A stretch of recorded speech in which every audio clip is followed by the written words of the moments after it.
Nous nous trouvons à côté d'un de vos grands amis, Maxime Ferrier, qui est artiste, entre autres, que vous connaissez bien d'ailleurs depuis une bonne trentaine d'années. Absolument. Maxime est un ami, est un artiste, est un visionnaire et surtout un homme d'action. Très bien. Qu'est-ce qui fait, docteur, que vous soyez venu vous installer en Normandie? Voilà, c'est mon amour tout d'abord pour l'art et deuxièmement pour l'Ayurveda. L'Ayurveda est une médecine holistique, est aussi un art de vie, une science de vie. Et pour vraiment vivre l'Ayurveda, j'ai cherché un endroit et c'est grâce à Maxime que j'ai trouvé ce lieu-là. Parce que je cherchais et en même temps, il m'a montré que c'était la terre des impressionnistes comme Monet, Delacroix et les autres. Et puis un jour, on a déjeuné chez son ami Jean Lucieff, qui était un photographe très célèbre. Et on a visité les petites dalles, on a vu le terrain ici. Et ça m'a plu. Et surtout la verdure, surtout la lumière de cet endroit, mais aussi la proximité de Maxime, parce qu'à l'époque, il vivait tout près d'ici, et même maintenant. Et comme ça, je me suis dit que grâce à cette amitié, on va faire un chemin ensemble dans le domaine de l'Ayurveda, dans le domaine de la spiritualité indienne, et simplement ce chemin de bien-être. Vous êtes vraiment tombé sur l'endroit juste pour la pratique de l'Ayurveda en Europe. À Tapovan, nous essayons d'apporter le côté authentique, le côté le plus ancien, mais en même temps très moderne en ce qui concerne la science et la pratique profonde de l'Inde. L'Ayurveda qui est la science de la vie, qui est aussi l'art de vie, qui est pour la santé, pour le bien-être, et surtout quand on a des douleurs, une façon de diminuer les douleurs, il faut faire de la prévention aussi. Et aujourd'hui, je vais vous présenter 2 ou 3 pratiques très très anciennes, plus que 5000 ans, ou même plus, et très pratiques, même on pourrait faire à la maison, d'une façon familiale. Alors, toute première pratique, c'est la pratique de Kansu, ou le massage des plantes des pieds. Autrefois, cette pratique se faisait à la maison, où les enfants ou les petits-enfants qui massaient leurs parents ou les grands-parents, et en échange, les parents ou les grands-parents racontaient des histoires de la mythologie. C'était une époque quand il n'y avait pas de télé ou les ordinateurs et tout cela. Mais en même temps, c'était une relation très intéressante de 2 ou 3 âges mélangés. Et deuxièmement, la personne qui masse est dans la position assise, la tête vers le ciel, droite, et la personne qui reçoit le massage est allongée dans la position horizontale. C'est-à-dire la personne qui masse capte une énergie cosmique d'en haut et la personne qui reçoit est sur le plan horizontal, veut dire qui a la connaissance du monde, mais qui a aussi besoin de l'énergie du ciel et l'énergie potentielle. L'objectif du massage du pied, c'est de ramener l'équilibre dans le corps en éliminant les tensions et donc en favorisant la relaxation. Chaque zone réflexe précise du pied correspond à un organe ou à quelque chose qui est situé dans le corps. Absolument tout le corps est représenté dans le pied de façon analogue. Donc c'est-à-dire que ce qu'on va trouver à droite dans le corps, on va le trouver dans le pied droit. Donc ici, nous aurons le foie, par exemple, dans le pied droit, et la vésicule biliaire. Donc vous savez que le foie, c'est un organe important, c'est un émonctoire principal du corps. On va le travailler pour l'aider à favoriser la qualité du sang. c'est le premier maillon de la chaîne organique. Donc, il va être responsable du bon sang, de la bonne qualité de notre sang pour nourrir essentiellement les tendons et les muscles et tout le corps. Donc, vous voyez, le foie, il a beaucoup d'importance. Par ailleurs, on aura 85 points réflexes précis dans le pied, donc c'est difficile de tous vous les montrer. Il y a 26 os aussi, donc De Vinci disait que le pied c'est un chef-d'œuvre de mécanique, parce que quand on voit la petitesse d'un pied et le poids du corps qu'il peut supporter, c'est extraordinaire. Les pieds nous portent, ils nous supportent, ils nous tiennent debout. Grâce à eux, on n'est plus à quatre pattes. Donc, de l'autre côté, ici par exemple, je suis dans le pied gauche et je suis sur la rate, à ce niveau-ci, qui est à gauche dans le corps. Donc on trouvera la rate dans le pied gauche. Par ailleurs, vous voyez, il y a 4 grandes parties, c'est-à-dire que tous les orteils vont correspondre à la tête. Les orteils vont correspondre à la tête et au cou. Ici, toute cette zone va correspondre à la respiration, tout le système, toutes les voies respiratoires inférieures et supérieures. Donc on aura le pharynx, le larynx, la trachée, les poumons aussi. Tout le système endocrinien qui est très très important. Vous savez que le système endocrinien, c'est toutes les hormones qui sécrètent, les glandes qui sécrètent les hormones dans le sang et qui ont une grande importance au niveau chimique et sur les pensées et les humeurs. Donc on les travaille avec plaisir. Ensuite, tout le creux du pied, ici, correspond à la région abdominale. Donc tous les organes qui sont situés dans ce creux plantaire, dans cette voûte plantaire, correspondent au système abdominal. Et ensuite, on a le talon. Et le talon, ça va être la région pelvienne, le bassin, les organes génitaux également. Donc essentiellement le bassin qui est toujours congestionné chez la plupart des gens. Donc vous voyez que en parcourant ce pied de haut en bas, on a déjà vu pas mal de systèmes. Et sur les côtés, le côté latéral interne du pied, sur toute la longueur du côté latéral interne du pied, on va rencontrer la colonne vertébrale. Vous voyez, je la parcours ici. Donc la colonne vertébrale qui est très importante à travailler parce qu'elle va avoir un impact sur tout l'organisme. On va travailler vertèbre par vertèbre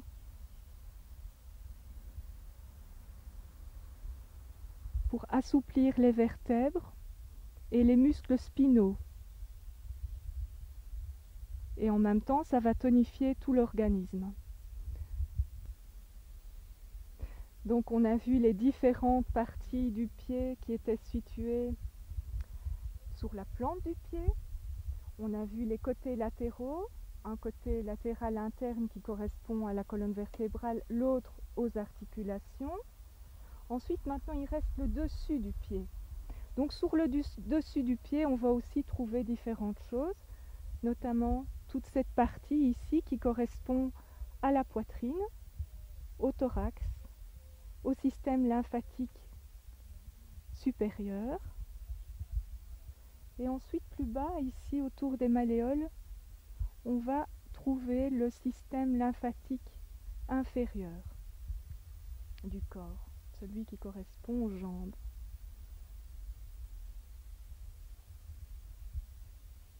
On favorise toujours un état de relaxation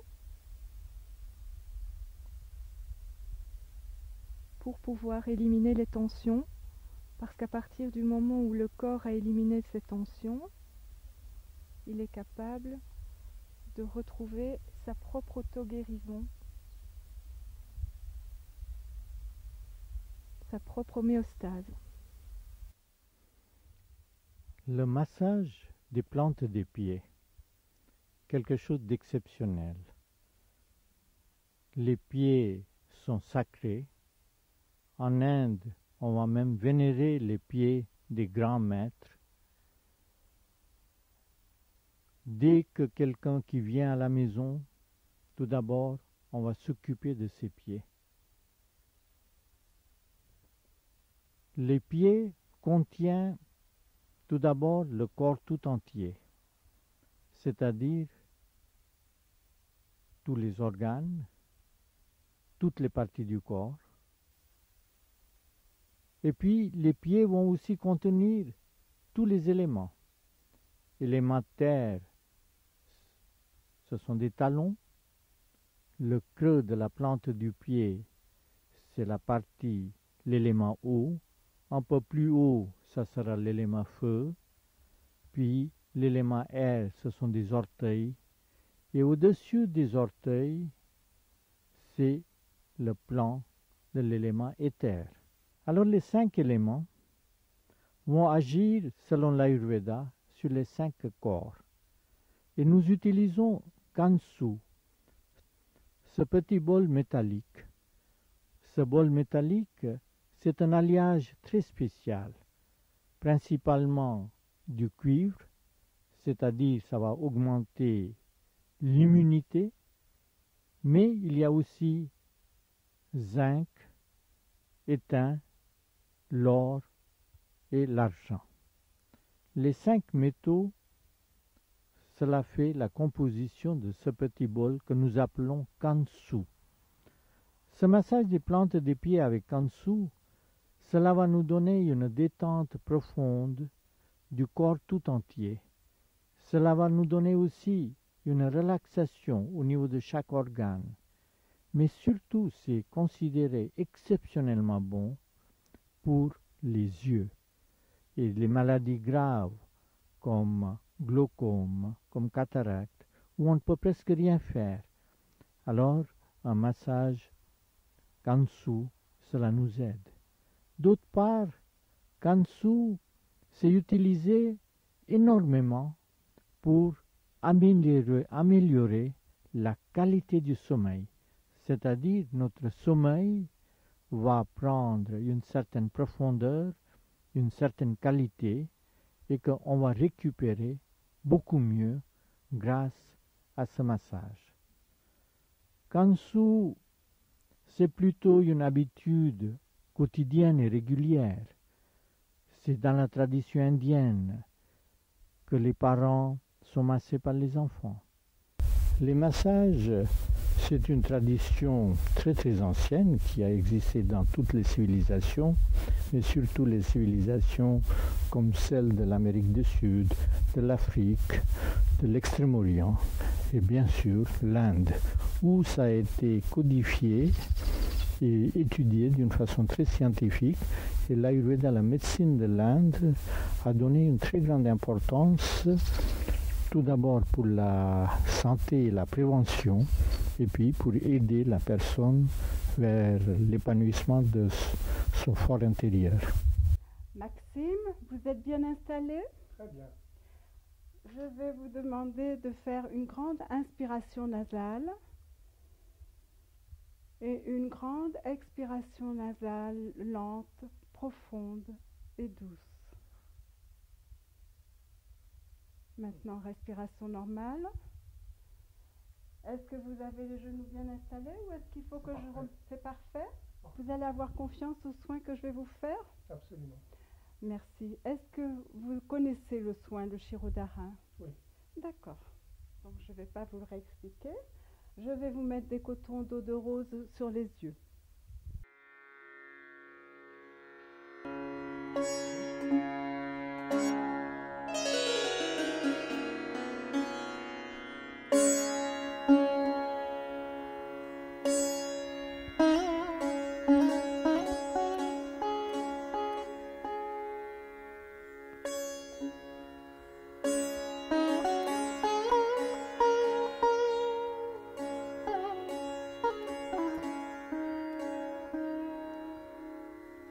Cette pratique s'appelle Shirodhara. Shiraha, Shiro, signifie la tête. Dhara, un filet d'huile ou simplement un filet d'un fluide. Nous avons un filet d'huile qui tombe sur le front, de gauche à droite et de droite à gauche.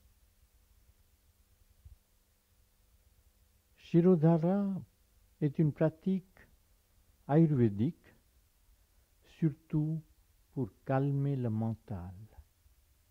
L'apaisement du mental, l'apaisement de l'esprit est très importante. Bien sûr, au niveau prévention, cela nous aide, mais au niveau thérapeutique, dans les hôpitaux ayurvédiques en Inde, la même pratique est utilisée pour les paraplégies, pour schizophrénie ou l'épilepsie. Mais la pratique de Shirodhara est fondamentalement une pratique qui va toucher les glandes, surtout l'hypophyse, et cela va nous faire du bien dans le corps tout entier. Comme le massage des plantes des pieds, cela agit sur le corps, sur l'esprit, sur la profondeur de l'être humain. Quand on se trouve dans l'état de calme profond, on est vraiment dans l'union avec soi-même.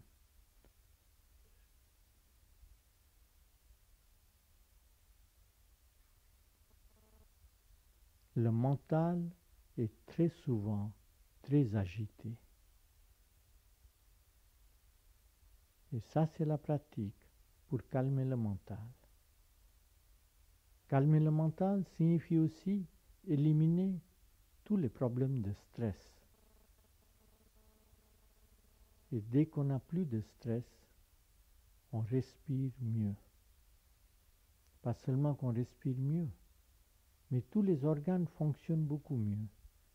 La digestion, la circulation sanguine, la circulation, comme on dit dans l'Ayurveda, il y en a plus que 72 000 méridiens et la circulation dans toutes ces, comment dirais-je, toutes sortes de nadis, ça va faire beaucoup mieux. Et quand la circulation dans les nadis, ça fait bien, ça va nous aider à être plus simple, plus relax,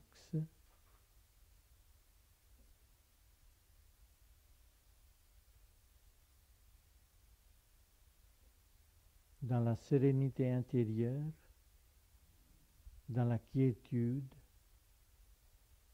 et nous avons l'expérience du silence. Ce massage avec du riz au lait s'appelle Shashti Shali Pinda Sweda. Il y a des pochons de riz qui sont trempés dans du lait chaud, et dans le lait, il y a des racines de 10 plantes. C'est un massage exceptionnel qui énergétise le corps, qui donne la souplesse des articulations, qui donne aussi une peau très douce, une peau qui a certaines sortes d'éclat de lumière. C'est un massage qui est utilisé pour le rajeunissement. Mais d'autre part, à partir de l'âge de 45-50 ans, très souvent, nos articulations souffrent. Des problèmes d'arthrite, d'arthrose, seront soignés par ce massage. Mais c'est plutôt une certaine sorte de prévention. C'est-à-dire, on ne va pas attendre que les douleurs soient déclarées. Au contraire, nous allons faire ce massage dès l'âge de 30-35 ans. Mais c'est un massage très très agréable. On dit Shashti Shali Pinda Swede. Shashti veut dire 60.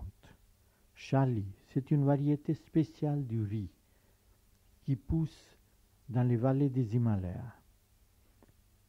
Et puis, ça pousse exactement dans 60 jours. Et c'est pourquoi on dit Shashti Shali. Pinda veut dire ce pochon de riz. Et Swede veut dire sudation. C'est-à-dire, comme il fait chaud avec ces pochons chauds, on va masser jusqu'à ce que la transpiration se fasse. C'est un massage que nous aimons tous, parce que quelque part, ça nous amène vers l'enfance.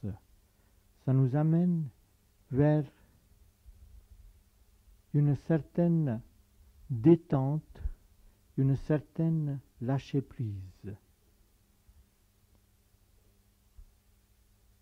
Shashti Shali Pinda Swede est utilisé dans les hôpitaux ayurvédiques en Inde, surtout pour les problèmes d'articulation.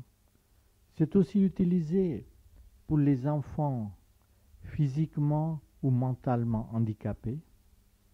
C'est aussi un massage utilisé dans le cas de paraplégie, dans le cas aussi de problèmes du foie, vésicule biliaire.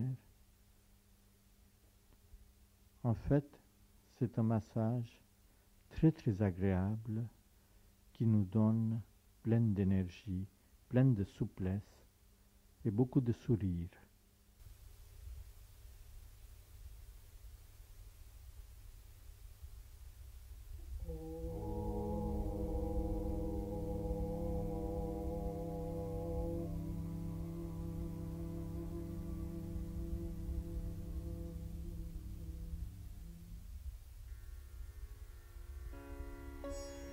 Elle est liée aussi, cette médecine, à la façon dont on va se nourrir diététiquement. Ici, nous sommes dans un endroit manifestement bucolique et tout autour de cette belle propriété, nous y avons vu tout à l'heure des cultures où on cultive justement des produits extrêmement bio, on dira même du pur bio. Absolument. Pour pratiquer l'Ayurveda, c'est nécessaire que l'environnement nous accompagne. Parce que ce n'est pas, comme je disais ce matin à mes collègues, ce n'est pas dans un bâtiment en béton qu'on pourrait pratiquer l'Ayurveda. Il faut avoir la présence des 5 éléments, c'est-à-dire présence de l'eau, présence de l'air, présence du feu ou lumière ou le soleil, et puis présence... Et de la terre. Et de la terre. Et surtout de la terre pour avoir une bonne nourriture de base, parce que très souvent, on mange quelque chose qui a été fabriqué en endroit, puis après ça a stationné dans des supermarchés, puis après ça stationne même chez nous dans nos frigos avant que ça vienne jusqu'à notre assiette. Alors ici, on essaye préparer et avec le jardin potager, le jardin dans nos serres, du potager jusqu'à notre assiette, que la durée soit le minimum. Comme ça, il y a la fraîcheur, mais aussi on parle d'une certaine énergie. Et cette énergie est très importante pour nous. Et je reviens à une autre chose. Tout à l'heure, vous m'avez dit un peu la raison pour laquelle, avec Maxime Ferrier, on a choisi cet endroit. Quand j'étais petit, sur la table de mon père, il y avait une citation qui disait « Pas de paroles, des actes, pas d'annonce, réalisation ». Et puis, dans la médecine ayurvédique aussi, il y a un dicton sanskrit qui dit « Une goutte de pratique est mieux que l'océan de théorie ». Et ces choses m'avaient vraiment touché. Et c'est pourquoi, en venant ici, j'ai voulu créer, j'ai voulu mettre en pratique. Parce que beaucoup entre nous, on parle des théories, on parle des belles choses, mais très rarement, on voit vraiment une réalisation concrète. Et c'était cela mon expérience.